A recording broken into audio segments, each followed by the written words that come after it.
Olá, meu nome é Mileide Santiago, eu sou estudante do curso de Biomedicina, segundo semestre. Introdução. A vida moderna apresenta-se a olhos humanos um período de extrema preocupação. Isso se deve primordialmente a uma quantidade exacerbada de problemas que afligem a sociedade no atinente neurofisiologia da linguagem. Nesse panorama, é notório que alguns autores, como Rocha, defendem a tese que a aquisição da linguagem foi um grande passo para a humanidade. Com isso, a comunicação e a expressão caracterizam uma sociedade racional. Dessa maneira, Bonpland diz que a comunicação é um processo de trocas de mensagens, o que difere do pensamento de Skinner, que defende a linguagem como algo comportamental, ou seja, atividade programada e ensinada, no qual, com o decorrer do tempo, se aprende. Associando assim o pensamento de Chomsky, ele afirma que a linguagem é genética. O indivíduo aprende, pois se trata de comportamento neural e estrutural, necessário para se expressar. Por outro lado, Piaget e Vygotsky diz que a atividade cerebral por si só não basta. É necessário um desenvolvimento cognitivo para se comunicar. Rocha volta e afirma que a comunicação em linguagem é uma mímica motora, pois precisa da produção de efeitos como sons e movimentos faciais, isto é, a capacidade de atividades biológicas do ser humano. Olá, sou Stephanie Bastos Moura, curso Biomedicina na Faculdade UNEF. Olá, vou falar um pouco sobre a revisão de literatura. Segundo Rocha, a linguagem deve ter surgido no momento em que o homem apresentou a capacidade motorofacial e orofaringe que pudesse ser utilizada para comunicação e representação. Então, não se sabe ainda há quanto tempo o homem adquiriu a capacidade de se comunicar através da fala. Sendo assim, a partir da invenção da escrita, a humanidade começou a relatar, a registrar a sua própria história e o desenvolvimento de sua linguagem. Segundo Cupelo, o cérebro contém sistemas anátomo-funcionais, as quais permitem o desenvolvimento da linguagem quando são submetidos à influência no meio ambiente social e linguístico. Pois, para alguns autores, o estudo mais detalhado da fisiologia linguística no cérebro humano surgiu apenas quando foi possível estimular o córtex eletricamente através de equipamentos computadorizados, como a tomografia de radioisótopo. Após alguns estudos em material de necropsia, Paul Broca conclui que o centro de fala situava na terceira circunvulação, atribuindo no termo afemia as dificuldades articulatórias em combinar movimentos para a produção de uma determinada palavra, posteriormente denominada de afasia. Olá, sou Mariana Machado, estou cursando farmácia, estou no segundo semestre na Faculdade UNEF. As autoras Jacobovics e Cupelo preconizam que a fala pressupõe um pensamento pré-linguístico e que para falar tem que haver primeiro a seleção de signos linguísticos, que são as palavras, tem que haver padrões sensórios, motores, correspondente à articulação verbal.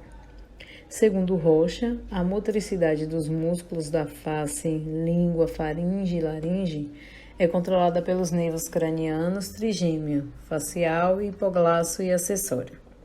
Para Rocha, os motores da fonação são organizados pela área de Broca, córtex pré-motor, que controla o córtex pré-motor associado à musculatura dos órgãos fonoarticulatórios.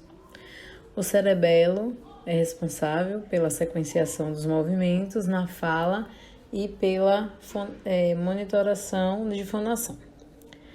O ato de fonação ele depende de circuitos neurais para a movimentação da mandíbula, língua, músculos torácicos e diafragma. Conforme o autor, o controle da fonação implica em vários eventos como definir posições de articulações de vários fonemas, tempo de produção e de emissão vocal, calcular movimentos para a produção dos fonemas, modular a motricidade e de introduzir prosódia na emissão dos fonemas. A relação entre dois hemisférios cerebrais possibilita que um fonema possa ser produzido de várias formas, dependendo do contexto da frase e do conteúdo emotivo.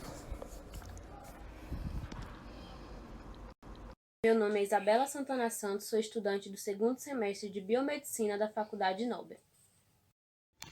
Na escrita são envolvidos outros sistemas como o visual e auditivo, assim como a motricidade da mão, incluindo o polo receptivo visual no caso da cópia e o polo auditivo no caso do ditado, sendo em ambos o movimento dos dedos e das mãos o polo expressivo.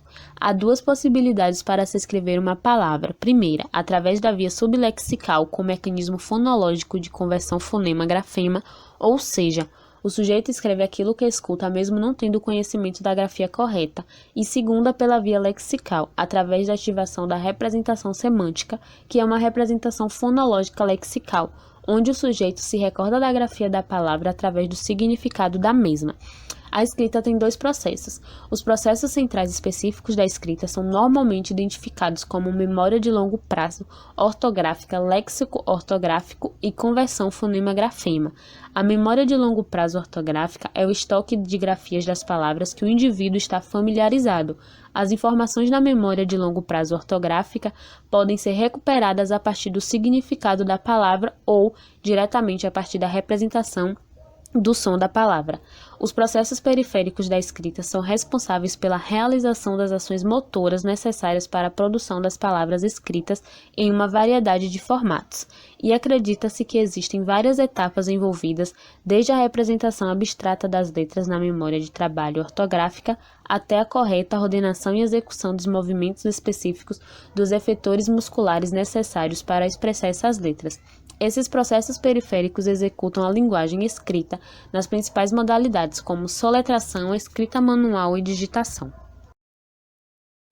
Oi, me chamo Vitória Regina Silva Santos e estou no segundo semestre de Biomedicina na UNEF. Audição.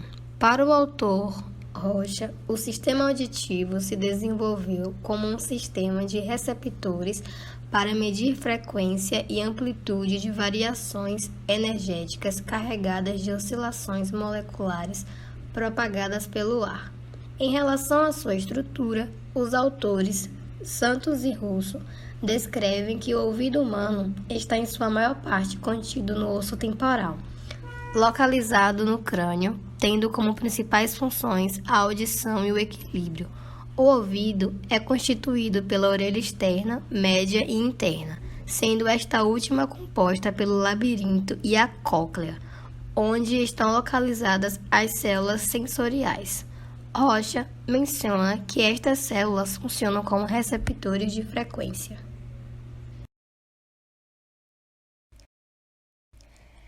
Cada fonema humano é caracterizado por um conjunto definido de frequências, que são chamadas de formantes. O mesmo estimula um grupo de receptores distribuídos em várias regiões da cóclea, que são peculiares a este fonema. A cóclea é esta estrutura em forma de caracol na imagem. Logo, os sons são decompostos em frequências básicas na cóclea.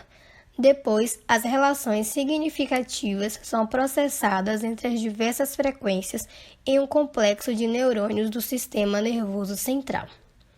O som tem uma trajetória nas estruturas do ouvido. O autor, Jordan, afirma que a trajetória de uma música, por exemplo, abre caminho desde o labirinto, indo de um núcleo para o outro em uma viagem da cóclea para o córtex. O córtex é uma região do sistema nervoso central responsável pela interpretação de informações. O tronco cerebral observa as relações entre os sons, como frequência e intensidade. Na cóclea, o som é cortado em pedaços e cada um dos seus aspectos entra em desvios, que conduzem aos circuitos neurais próprios de cada um. O autor também afirma que no processo de identificação do som, a primeira tarefa do cérebro é ligar o que entra pelos dois ouvidos e testar as diferenças nos sons que ouvem através dos corpos olivares. Toda esta estrutura existente no tronco cerebral se configura como um sistema difuso ascendente capaz de se comunicar com partes do córtex cerebral, especialmente voltadas para a atenção, memória e aprendizagem. E agora, no próximo slide, veremos um vídeo ilustrativo sobre a trajetória do som. Os ouvidos estão constantemente ativos. Eles captam as ondas sonoras e as transformam em informações que são interpretadas pelo cérebro, por exemplo, como a música ou fala. O som é uma onda de pressão que pode vibrar rápido ou lentamente. Vibrações lentas produzem sons intensos, enquanto as rápidas produzem sons de alta frequência. O som entra no ouvido e é conduzido por meio do canal auditivo, onde alcança primeiro a membrana do tímpano. Assim que a membrana do tímpano começa a vibrar, faz com que a cadeia ossicular comece a se movimentar. A cadeia ossicular é formada pelo martelo, bigorna e estrebo. As vibrações sonoras se movem ao longo da cadeia ossicular e no ouvido interno. Dentro do ouvido interno, a cóclea desempenha um papel central.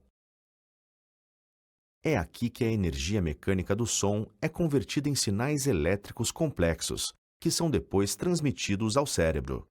Em termos simplificados, a cóclea é um tubo em forma de espiral cheio de líquido. Células sensoriais, também chamadas de células ciliadas, alinham-se por toda a extensão da cóclea. Estas células ciliadas têm diferentes graus de sensibilidade para a detecção de diferentes tons ou frequências.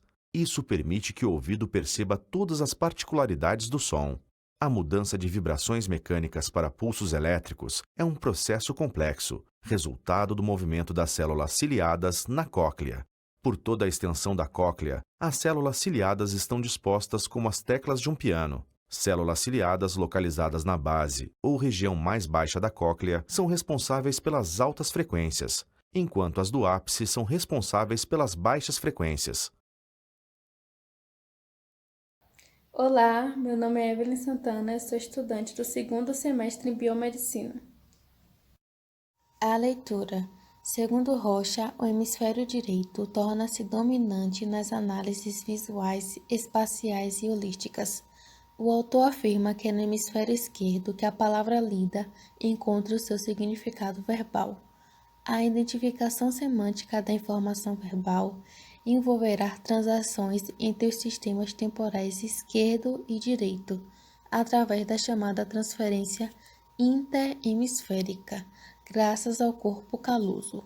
Rocha afirma que as informações visuais verbais são carregadas da retina para o córtex, pelo sistema magnocelular, que leva informações rápidas sobre baixo contraste de luminância.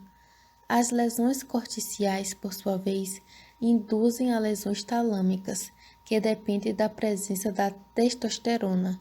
Por esse motivo, a dislexia afeta muito mais os homens do que as mulheres. Conforme Lente, os circuitos interhemisféricos são capazes de vincular informações de um lado a outro do cérebro.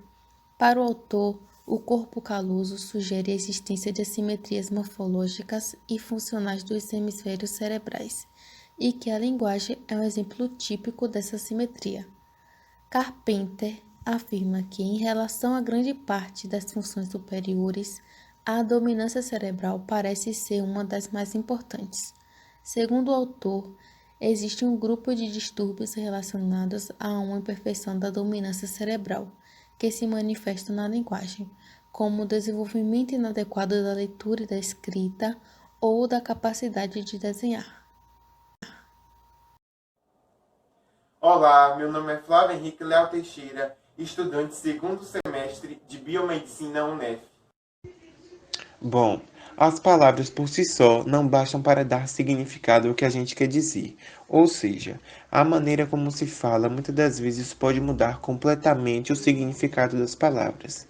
Elas trazem emoções às mensagens e pode constituir um tipo de linguagem não verbal. O controle das emoções é uma atividade do hemisfério direito, sendo atualmente considerado responsável por vários processos relacionados tanto ao reconhecimento como à expressão de diversos estados emocionais. A alteração da imagem corporal é consequência mais frequente diante as síndromes, haja vista que o paciente não reconheça parte do seu próprio corpo, se negue a lavar-se, barbear-se ou cobrir parte do hemisfério corporal afetado.